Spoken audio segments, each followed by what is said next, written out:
नमस्ते दोस्तों, स्वागत है आपका सरल हिंदी यूट्यूब चैनल पर। आइए आज प्रस्तुत करते हैं सूर्यकांत त्रिपाठी निराला जी की महान कविता बादल राग, प्रसिद्ध कविता बादल राग, जो कक्षा 12वीं के आपकी आरोह भाग 2 पुस्तक की 7वीं कविता है। आइए इस पर विचार करते हैं। विद्यार्थियों, शोषक वर्ग गरीबों का शोषण करता है, जो पूंजीपति वर्ग होता है। समाज का सत्ता पक्ष कई बार आम जनता का शोषण करता है और किसानों का शोषण, मजदूरों का शोषण जब इस हद तक बढ़ जाता है कि सर से पानी गुजर जाता है, तब क्रांति का आह्वान होता है। और जब जब क्रांति होती है तो परिवर्तन होता है और शांति की स्थापना होती है, सुख की स्थापना होती है। सूर्यकांत त्रिपाठी निराला द्वारा लिखित यह कविता उनके प्रसिद्ध कविता संग्रह अनामिका के 6 खंडों में प्रकाशित है और 6 खंडों में प्रकाशित ये कविता का 6वां खंड जो है बादल राग के रूप में आपके सामने प्रस्तुत है। आइए इसको पढ़ते हैं। तिरती है समीर सागर पर, अस्थिर सुख पर दुख की छाया, जग के दग्ध हृदय पर निर्दय विप्लव की प्लावित माया। कवि बादल को क्रांति का प्रतीक बताते हुए, जब घनघोर वर्षा करता है बादल, जब उमड़ घुमड़ कर सारे संसार पर छा जाता है, तो बादल क्रांति का प्रतीक बन जाता है। और उसको प्रतीक मानते हुए, उसको क्रांति का आह्वान करते हुए, बादल से क्रांति का आह्वान करते हुए कहीं कहता है कि हे बादल, तिरती है समीर सागर पर, अस्थिर सुख पर दुख की छाया। जब तुम संसार में घनघोर वर्षा के लिए छा जाते हो तो ऐसा लगता है कि वायु रूपी समुद्र के ऊपर तुम तैर रहे हो। और वायु रूपी समुद्र पर जब बादल तैरता है, वायु ही बादल को इधर से उधर ले जाती है, वायु ही के माध्यम से ही बादल वर्षा करता है। तो वायु के ऊपर बादल इस कदर छा जाते हैं कि जैसे वायु का समुद्र हो और उसके ऊपर बादल कैसे छाए हुए हैं, जैसे ही संसार के सुख जो कभी भी स्थिर स्थायी नहीं होते, स्थिर नहीं होते, क्षणिक होते हैं, उन पर जैसे दुख की छाया हमेशा मंडराती रहती है। जो शोषक वर्ग है, जो समाज का आम आदमी है, जो किसान है, मजदूर है, उसके उसके छोटे छोटे सुखों पर दुख की छाया हमेशा मंडराती रहती है। वैसे ही कवि कहता है कि जब क्रांति का आह्वान होता है, जब बादल छा जाते हैं, तो ऐसा लगता है कि वायु रूपी समुद्र पर छाए हुए बादल संसार के क्षणिक सुखों पर दुख की छाया की तरह मंडरा रहे हैं। दुख के जग के दग्ध हृदय पर निर्दय विप्लव की प्लावित माया। तब कैसा लगता है कि संसार के लोगों का हृदय जो जला हुआ है, अर्थात दुखी है, पीड़ित है, उस पर निर्दय की तरह क्रांति जो है एक विप्लव मचाती है और प्लावित करती है, पूरे संसार को बहा ले जाती है, जो कुछ भी गलत होता है उसे नष्ट कर देती है, ऐसा लगता है। कवि इसमें कहता है कि तुम्हारी क्रांति है बादल, जब तुम छा जाते हो तो एक क्रांति आती है। कैसे क्रांति आती? जिस प्रकार लोगों के हृदय जले हुए हैं, पीड़ित है, उन पर जो है तुम्हारा प्रभाव हो जाता है और तुम्हारी क्रांति जो है बड़ी निर्दय होती है, यानी इस प्रकार से बाढ़ लाती है कि सब कुछ को बहा ले जाती है, किसी पर दया नहीं करती। लेकिन अंत में वही बचता है क्रांति में, जो शोषित होता है, जो झुक जाता है, वही बचता है। यह तेरी रणतरी भरी आकांक्षाओं से, घन भेरी गर्जन से सजग सुप्त अंकर। कवि कहता है कि जब ऐसी क्रांति आती है और क्रांति निर्दयी होती है, परिवर्तनकारी होती है, तो कवि कहता है कि उस क्रांति में क्या होता है। बादल को प्रतीक बनाते हुए कवि कहता है कि रण तरी, तरी यानी नाव, नौका, रण यानी युद्ध। ऐसा लगता है कि तुम युद्ध रूपी नौका को लेकर के आए हो और तुम्हारी युद्ध रूपी इस नौका में आम आदमी की आकांक्षाएं भरी हुई है। हे बादल, भेरी गर्जन से सजग सुप्त अंकुर। हे घन हे बादल, जब तुम गर्जना करते हो, जैसे युद्ध में नगाड़े बजते हैं ऐसे गर्जना करते हो, तो जैसे ऐसे गर्जना में जो शोषित वर्ग है वो जाग जाता है, उसमें चेतना आ जाती है और उसमें आशाएं जग जाती है परिवर्तन की, अब तो कुछ होगा। ठीक वैसे ही जब बादल क्रांति लाते हैं और घनघोर वर्षा करते हैं, नगाड़ों की तरह बजते हैं, तब क्या होता है, तब इस धरती में सोए हुए, धरती के गर्भ में जो बीज बो दिए गए हैं, वो बीज जैसे कोई जाग करके कोई बच्चा उठता है, वैसे ही उनमें अंकुर फूटते हैं और धरती से ऊपर की ओर थोड़ा निकल आते हैं और आसमान की ओर देखते हैं। कैसे देखते हैं? उर्मे पृथ्वी के आशाओं से नव जीवन की ऊंचा कर सिर ताक रहे हैं ए विप्लव के बादल। यहाँ कवि कह रहा है कि वो बीज जो धरती से निकल आते, अंकुर फूट जाते हैं बादल की गर्जना सुनकर वर्षा के आरंभ में, तो ऐसा लगता है जैसे कि पृथ्वी की आशाएं हैं, पृथ्वी से आसमान की ओर देख रहे हैं आशा भरी दृष्टि से कि उन्हें नया जीवन मिलेगा, वे सिर ऊंचा करके और ऊपर उठ पाएंगे। इस प्रकार से वो ताक रहे, ताकने का मतलब ही होता है आशा भरी दृष्टि से देखना। हे विप्लव के बादल, हे क्रांति के बादल, इस प्रकार का परिवर्तन हो रहा है। यहाँ पर एक दृष्ट एक संकेत यह भी है कि जब क्रांति आती है तो जो मजदूर किसान वर्ग होता है, शोषित वर्ग होता है, वह भी इसी प्रकार से आशा भरी दृष्टि से क्रांति की ओर देखता है कि अब वह सिर उठाकर चल पाएगा और उसका शोषण समाप्त होगा, उसे भी बराबरी का अधिकार मिलेगा। आगे देखते हैं आगे वाले इसमें क्या कहा है। हम यहाँ पर आपको इतना जरूर संकेत करना चाहेंगे इस एक पैराग्राफ में, दोस्तों विद्यार्थियों, इस एक पैराग्राफ में जो भाव भाषा रस छंद अलंकार की विशेषताएं वो जानना बहुत जरूरी है। पहले तो ये वीर रस से ओतप्रोत कविता है, इसमें औज गुण है, इसका भाव तो आपको समझाया ही है, भाषा इसकी संस्कृत निष्ठ तत्सम तद्भव शब्दों से युक्त खड़ी बोली का प्रयोग इसमें हुआ है। भाव हो गया, भाषा हो गया, रस आपको बता दिया, छंद या मुक्त छंद है। अलंकार की अगर हम बात करेंगे तो समीर सागर, वायु रूपी समुद्र, यहाँ पर रूपक अलंकार का सुंदर प्रयोग हुआ है। रणतरी, युद्ध रूपी नौका, यहाँ भी रूपक अलंकार है। तो यहाँ पर एक छोटे से पैराग्राफ में दो अलंकार तो है ही, दो जगह रूपक अलंकार, सजग सुप्त अंकुर में यहाँ पर क्या है, अनुप्रास अलंकार है। तो भाव भाषा रस छंद अलंकार को हम इस तरह से समझ करके आगे बढ़ते हैं। फिर देखिए पुनरुक्ति अलंकार तुरंत आ गया, फिर बार बार गर्जन। जब एक जैसे शब्द दो बार आते हैं तो पुनरुक्ति प्रकाश अलंकार होता है। हम आगे बढ़ते हैं, फिर बार बार गर्जन, वर्षण है मूसलधार। जब बादल क्रांति का आह्वान कवि करता है और बादल गरजते हैं, तब क्या होता है, बार बार फिर बार बार लौट लौट कर बादल आते हैं और बरसते हैं संसार पर, गर्जना करते हैं, मूसलाधार बारिश होती है। ऐसे ही क्रांति आती है जब समाज में परिवर्तन होता है, तो इसी प्रकार से क्रांति का आगमन होता है। तब क्या होता है, हृदय थाम लेता संसार, सुन सुन घोर वज्र हुंकार। है ना, सारे संसार के लोग हृदय को थाम लेते हैं और विचार करते हैं, देखते हैं कि अब क्या परिवर्तन होने वाला है, बहुत कुछ बदलने वाला है। इस प्रकार से संसार के लोगों के हृदय जो है वह भयभीत भी होते हैं, और जो शोषित वर्ग होता है, जो छोटा वर्ग किसान मजदूर वर्ग होता है, उन्हीं को इसका लाभ भी मिलता है। सुन सुन घोर वज्र हुंकार, बादल के अंग अंग में बिजलियां सोई हुई है। जब वो बिजलियां चमकती है और उनकी घोर गर्जना होती है, तब क्या होता है, अशनिपात से शापित उन्नत शत शतवीर। अशनिपात यानी बिजली के गिरने से, वज्रपात से अनेक जो ऊंचे ऊंचे पहाड़ की तरह, जो वीर की तरह खड़े हुए हैं, पहाड़ हो या पेड़ हो, वह सब क्षत विक्षत हो जाते, टूट जाते, गिर जाते, और धरती पर वो एक मृत वीर की तरह पड़े होते हैं, उनका शरीर अचल हो जाता है, उनका जीवन समाप्त हो जाता है।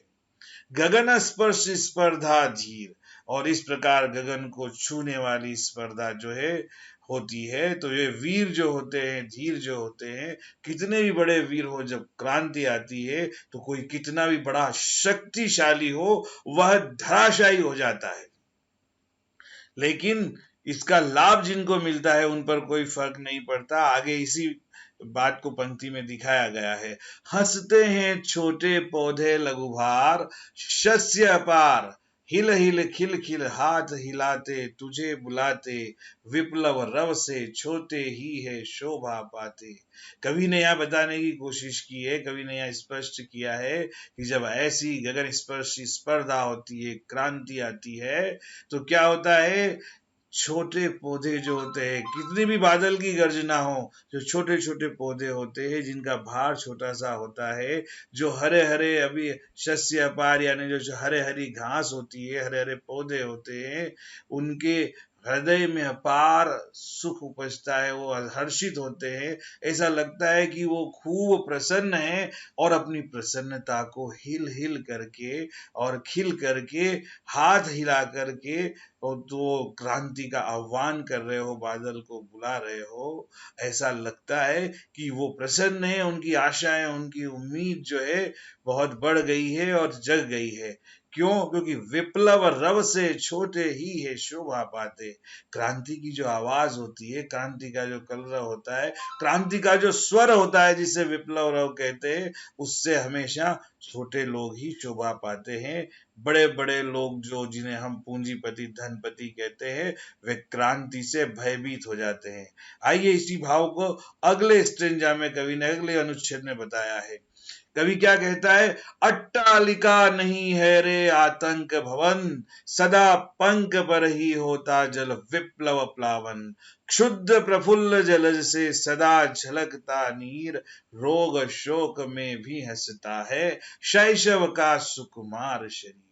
ये यहां तक एक स्ट्रेंजा है। देखिए कितना सुंदर अर्थ है। कवि कहता है कि जो ऊंचे ऊंचे भवन खड़े हैं, ये पूंजीपतियों के भवन, ये अट्टालिकाएं इन्हें मत कहो, ये तो आतंक के भवन हैं। गरीबों का, किसानों का शोषण करने की योजनाएं यहां बनती है। किस प्रकार से धन इकट्ठा किया जाए, किस प्रकार से दूसरों का अधिकार समाप्त किया जाए और किस प्रकार से उत्पादन का सबसे बड़ा हिस्सा अपने पास रख लिया जाए, ऐसे ऐसे ऐसी आतंक आतंकित करने वाली, गरीबों और शोषितों को भयभीत करने वाली ये महल, ये अट्टालिकाएं कहना इनको उचित नहीं है, ये तो आतंक के भवन हैं जो इस प्रकार की योजनाएं बनाते हैं। सदा पंख पर ही होता जल विप्लव प्लावन, है ना। इसलिए ये वो उस कीचड़ की तरह है समाज का, जिसे साफ करना जरूरी है। इसलिए क्रांति जब भी आती है, जल जब भी बहाकर किसी को ले जाता है, तो पंख यानी कीचड़ को ही बहाकर ले जाता है। जब बाढ़ आती है, तो जब बाढ़ का विप्लव होता है, प्लावन यानी जब बहाव होता है, तो सबसे पहले कीचड़ साफ होता है। ठीक उसी प्रकार से ये जो पूंजीपति है, ये जो है समाज का एक धब्बा है, ये सबसे पहले साफ होते हैं। क्रांति होती है सबसे पहले इनका ही जो है यही नष्ट होते हैं, और ये बड़े बड़े अट्टालिका भवन वाले क्रांति के समय नष्ट हो जाते हैं। क्षुद्र प्रफुल्ल जलज से सदा छलकता नीर।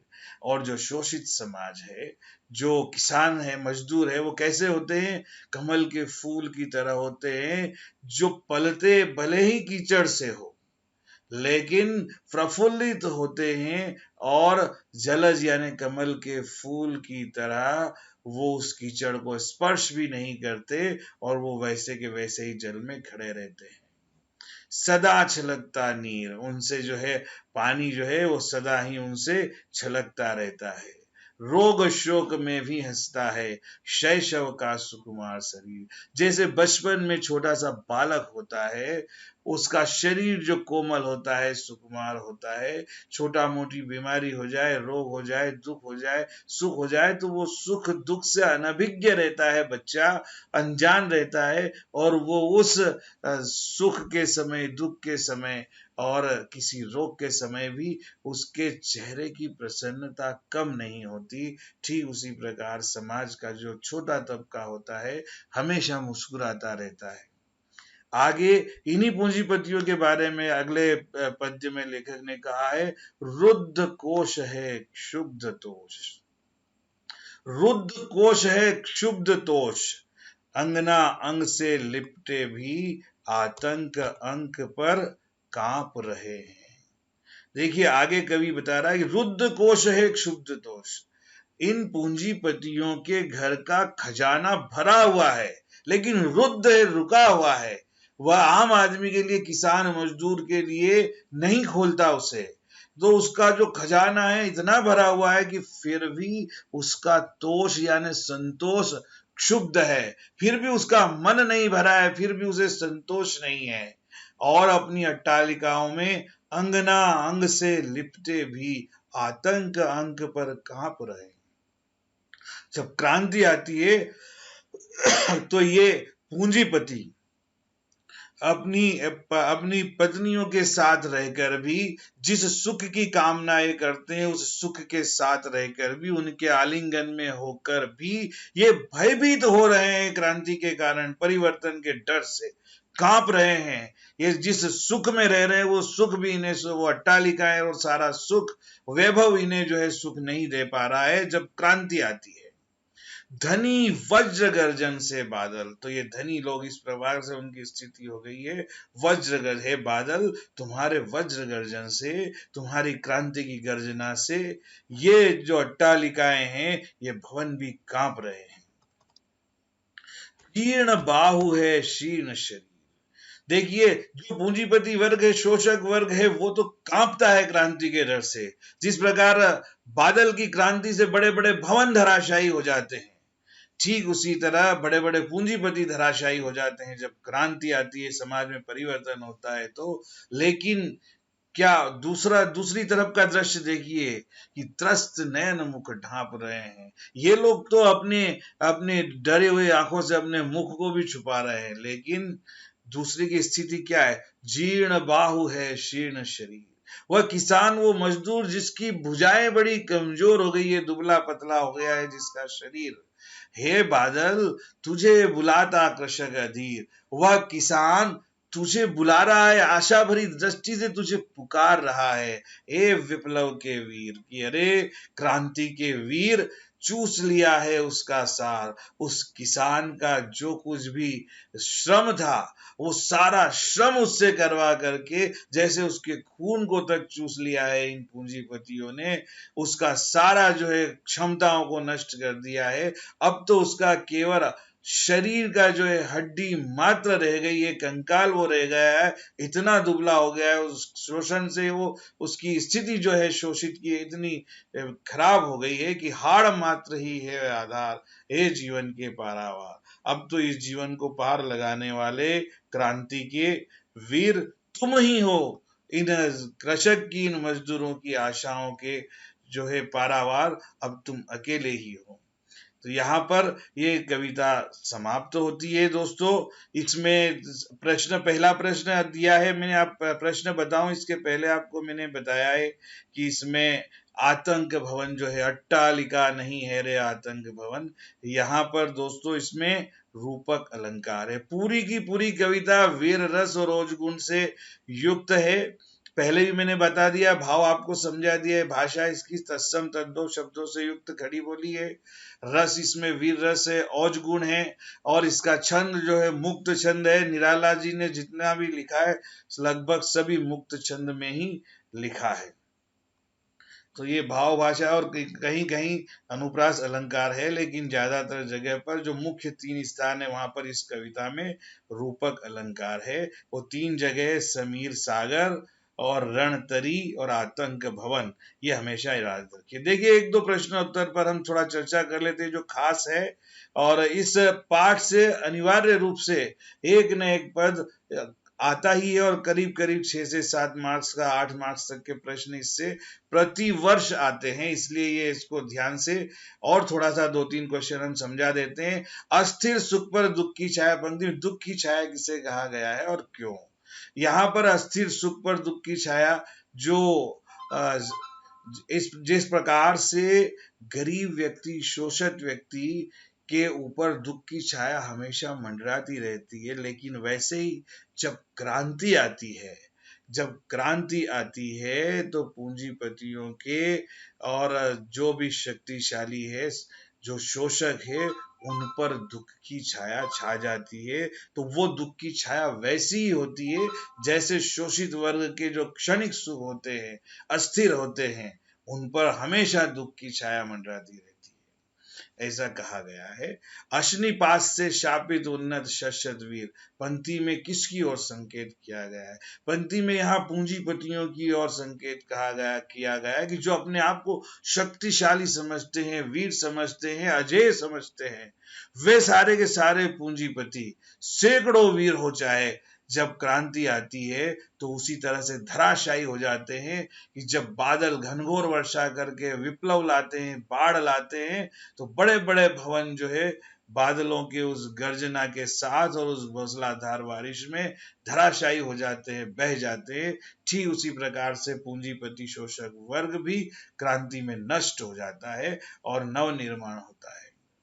विप्लव रव से छोटे ही है शोभा पाते। इसमें विप्लव रव से तात्पर्य क्रांति का स्वर है। जो क्रांति आती है तो क्रांति की जो ध्वनि होती है, जो क्रांति की आवाज होती है, उस क्रांति का जो आह्वान होता है, उस क्रांति के स्वर में जो शोषित वर्ग है, जो छोटा वर्ग है, जो मजदूर है, जो किसान है, वो प्रसन्न होते हैं, खुश होते हैं, आशा भरी उम्मीद भरी नजरों से देखते हैं और वो हमेशा उसमें शोभा पाते हैं। ऐसा इसलिए कहा गया है क्योंकि क्रांति का प्रभाव हमेशा बदलाव के लिए होता है और समाज में विषमता को नष्ट करने के लिए होता है। तो सबसे बड़ा अन्याय और विषमता जो होती है वो इन्हीं छोटे वर्ग के साथ में होती है। तो बाद यही तो 3 प्रश्न बहुत महत्वपूर्ण है। शेष और अन्य प्रश्नों पर हम अगले वीडियो में विचार करेंगे। दोस्तों, आपको अगर कुछ भी थोड़ा भी अगर अच्छा लगा हो हमारा अध्यापन, तो आप जरूर सबसे पहले चैनल को सब्सक्राइब करें।